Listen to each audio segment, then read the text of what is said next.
이러면 안 되는데 더 이상 참을 수가 없어요. 참을 필요 없어. 네가 원하는 대로 해. 꿈을 먹고 살겠다고 결정했을 때 이제부터 내 인생은 깜깜한 터널을 혼자 걷는 일이라고 생각했었다. 태호는 집에 들어가는 발걸음이 언제나 무거웠다.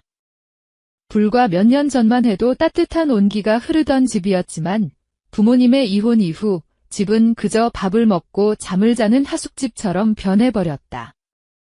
게다가 1년 전부터 새로 들어온 가정부 아줌마 최재숙이 집안 분위기를 더욱 복잡하게 만들었다. 겉보기에는 단순한 가정부였지만 사실상 아버지의 새로운 파트너였다.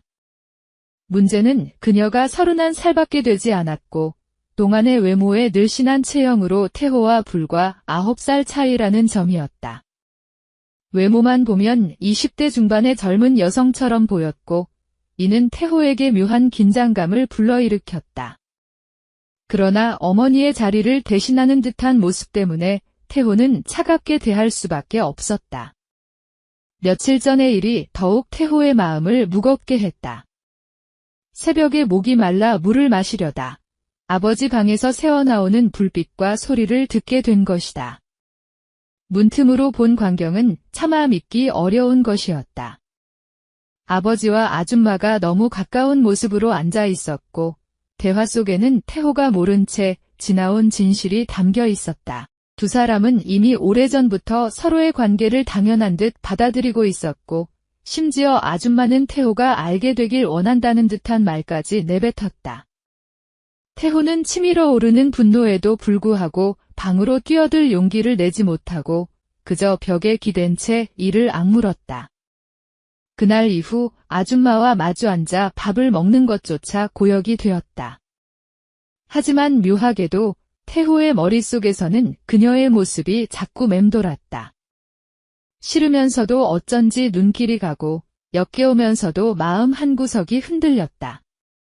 어느 날 집에 들어서자 욕실에서 두런두런 들려오는 목소리가 있었다.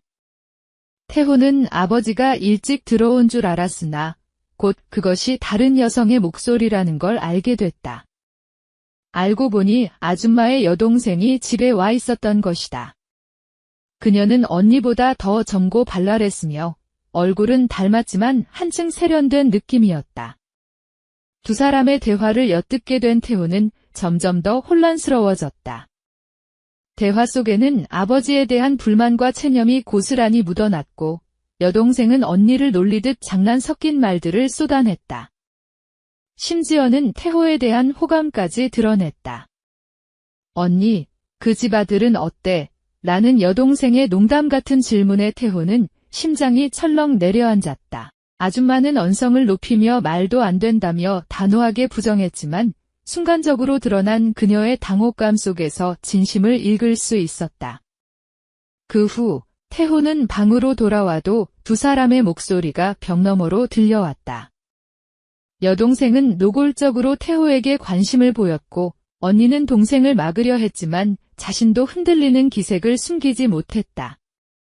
태호는 그 대화를 들으며 점점 더 깊은 갈등에 빠져들었다.